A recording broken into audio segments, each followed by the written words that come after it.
Because a few of you thought that my sound could use some improvement, I decided to invest in this fancy microphone. Link in the description box down below. I personally love it, but let me know what you think. I recently had a conversation with someone who had no idea what astrology was about, which really surprised me because I've been an astrologer for so long now. I don't maybe always realize that it may seem a little mysterious to some people. That made me think that maybe I needed to create a video to clarify a few things. Hence today's topic: what is astrology? How can it help us? Who could benefit from a reading? When should we have a reading? You might know that when I was 14, after reading Linda Goodman's Sun Signs, I told my parents I would be an astrologer, and they were like, "What? How old is she?" And just dismissed it. But I was dead serious. I started studying on my own, and all the kids in school knew they could call me after class to solve their problems, which, of course, did not make me exactly very popular. I knew a little too much. When I finished high school and it was time to choose what I would study, I didn't even understand why my parents were asking me again what I wanted to be. An astrologer? Obviously. Now they started screaming, telling me this was not a job, it was ridiculous, I would be everyone's laughing stock, etc., etc. They wanted me to go and study something, anything, they didn't care, as long as I got a university degree. And as a good Capricorn, I did. And in my early 20s, my master's degree in philosophy from the University of Geneva, Switzerland in my pocket, I went on to give conferences and classes on astrology. I wrote a few books, did hundreds of readings that soon turned into thousands, and was already being interviewed on radio and television. What could my parents say? I had done everything by the book, and I wasn't too weird, at least not externally. I didn't have a crystal ball in one hand and an owl on the other shoulder. So there we go.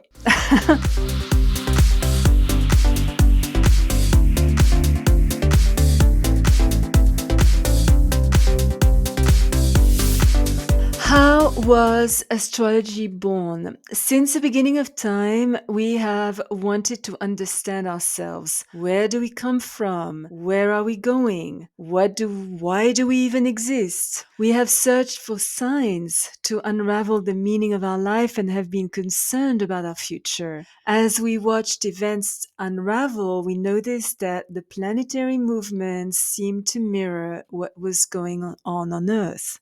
When a certain configuration would occur in the sky, a specific event would happen in our lives. And when that same configuration would repeat itself, we would witness a very similar occurrence. That could not be chalked up to a mere coincidence. There seemed to be an intelligent pattern at work, a divine hand turning a cosmic clock that was presenting us with timely experiences. And if we could understand it, we would be able to master both our evolution and our destiny. I know that there have always been detractors of astrology stating that it is just a bunch of nonsense, and because of the precession of the equinoxes, the signs aren't even in the same location anymore. Well, all they're doing is proving their total ignorance. Yes, because of the gravitational pull of the sun and the moon on the pear shape of the earth, the precession of the equinoxes does exist. And yes, the constellations are no longer aligned with the zodiac. But even though the signs of the zodiac bear the same names as the constellations because they originally coincided, they are two separate things. The sidereal zodiac, based on the constellations, is the basis of Vedic astrology, while the tropical zodiac, the basis of Western astrology, is based on the annual movement of the earth around the sun, which is why our Vedic sign is different from our tropical sign. The same way that French is different from English. They are both valid grids of understanding, just different. In the tropical zodiac, someone born on February the 1st, whether it was 10,000 years ago or now, is Aquarius. Another confusion is that many people think that an astrology reading is the same as a psychic reading. You can be a very good astrologer without being psychic at all. It is, of course, a plus if you are, but it is not necessary at all. A psychic gives us the most predictable outcome based on our present circumstances, whereas astrology explains the deeper meaning behind our experiences, enabling us to decide which outcome we want among the several possible futures, because we don't have just one future. Astrology is a science that is both very complex and very simple. Very simple because, like any language, it stems from just basic letters. Astrology, astrologos, the language of the stars, is based on 12 planets, each ruling a sign. And yes, I'm saying 12 planets and not 10. There are still 2 planets we haven't discovered: Apollo, the true ruler of Taurus, and Vulcan, the true ruler of Virgo. The planets could be likened to actors. Then there are 12 signs, the division by 12 of the yearly orbit of the Earth around the Sun. These are the roles these actors play. 12 houses, the division by 12 of the daily rotation of the Earth upon itself, where the actions are taking place, and the aspects, angular relationships between the planets, or the relationships the actors have with each other. And that's it. But it is also complex because, like the over 7,000 languages presently spoken in our world that come from the combination of less than 30 letters, the specific planetary combinations that can exist are literally infinite. We each are in a unique crystallization of a moment in time and space. The beginning of an entity, be it a person, an animal, or a project, is the basic point of reference. The data needed to establish a natal chart is the full date of birth, time, and place in terms of latitude and longitude. Calculated mathematically, an astrological chart is therefore a map of the heavens, the blueprint for our life. And unless we were born on the exact same day, time, and place as another, which is possible, of course, and I addressed it in my video on Astral Twins, link down below, it is as specific to each of us as our fingerprints. So, what can we tell from someone's chart? Literally everything, and I mean everything, from our physical appearance to our character, our purpose, our relationship with our parents, our siblings, our sexual orientation, our attitude towards religion, marriage, the kind of partner that is best for us, the children we shall have, if any, how we are as parents, the places where we shall thrive, the career we are best adapted to, what makes us feel safe, our instinctive reactions, etc., etc., etc. The list is very long. And this is not the result of spiritual imagination. It is actually written black on white. A lot of people could argue that this takes away our free will.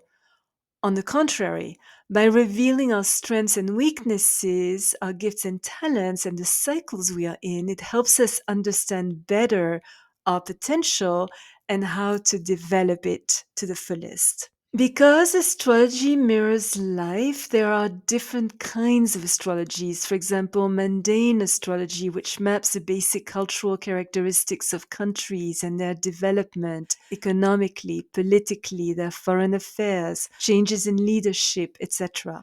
Medical astrology, which can point to the source of illnesses, indicate which of our organs are weaker and the right times for surgery. For example, the ancients knew very well that touching with metal a part of the body ruled by the sign that the moon was in could lead to serious complications, including death. For example, the feet should never ever be operated on when the moon is in Pisces, because Pisces rules the feet. And this has been proven again and again by surgeons around the world. Relationship astrology, also called synastry, is another kind of astrology which helps us understand better our connection to our spouse, children, parents, boss, employees, friends, pets, how we affect each other, the purpose of our coming together, how compatible we are, and if we are still single, why? For how long? The characteristics of the partner best suited for us. And then there's also astrocartography, which provides us with a map of the world showing the cities where we shall thrive and those we should avoid. Valuable if we are considering a move or just a vacation. Horary astrology, which is not that known. It is based on the time, place, and date of a question, and it provides valuable answers very much like an oracle. Election astrology that helps determine the best possible time and date to launch a specific project, have surgery, plan a career change, get married, move, go on a trip. And of course, natal astrology, which is the most popular to understand ourselves better, discover the essence of our past lives, our highest purpose in this one, our emotional needs, our attitudes towards work, finances, others, etc., etc. As the great British astrologer of the 19th century, Alan Leo, said, character is destiny. You may have noticed that the notion of right time is very central to astrology. As the Ecclesiastes 3:18 state, for everything there is a season and a time for every matter under the heavens. A time to be born and a time to die, a time to plant and a time to pluck up what is planted, a time to kill and a time to heal, a time to break down and a time to build up, a time to weep, a time to laugh, etc., etc. This is one of the rare references to astrology that were kept in the Bible by the Council of Nicaea in 325 AD. Which leads me to predictive astrology. The future has always been a concern for humanity. What will happen next? How can we prepare? Time defines consciousness, and indeed, there is a right time for everything. We are more restless when the moon is full. Our projects develop more smoothly and quickly when started during the waxing moon. The rhythm of life accelerates when Mercury is conjunct 0-degree angle with Uranus, and we are more prone to smelling the roses and indulging in leisurely time when Venus is in Taurus. So, who can benefit from an astrology reading? Literally anyone, no matter our age, social background, or nationality. As Socrates rightly said, man, know thyself. I believe that this has never been more important than today. With the ever-growing role of social media, many people get caught in social appearances, keeping up with the Joneses, and a superficial approach to life without ever getting to know themselves, which also is why there are so many divorces. When should we get a reading? When we are going through a rough period in our life. And that helps understand its meaning, when it will end. And just that can already be incredibly healing. To prepare for a time of increased opportunities. And when the wave does come, make the most of it by riding it with elegance. On our birthday, when in our place of residence the sun returns to the exact same degree and minute it was occupying at our birth, which gives us a new map for the coming year, indicating what is to come in the following 12 months. I have also created a video on solar returns, which I'm linking in the description box. When we are starting a new relationship, to know its strengths and areas of potential challenge. When raising a child, to understand his/her unique needs and talents. When we are contemplating a move or a change of career. The list could go on and on and on. And I'm not saying go crazy, don't move without having consulted the ephemerides, but checking the positions of the planets before making any important decision is wise and can bring us peace. It helps us make more enlightened choices.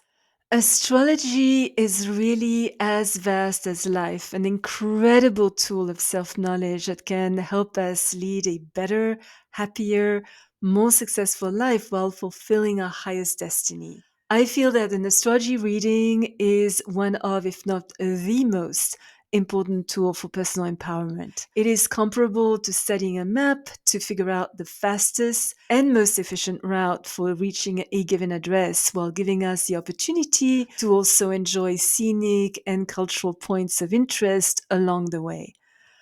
Not knowing our chart would be similar to just driving around, hoping to get to where we're supposed to be.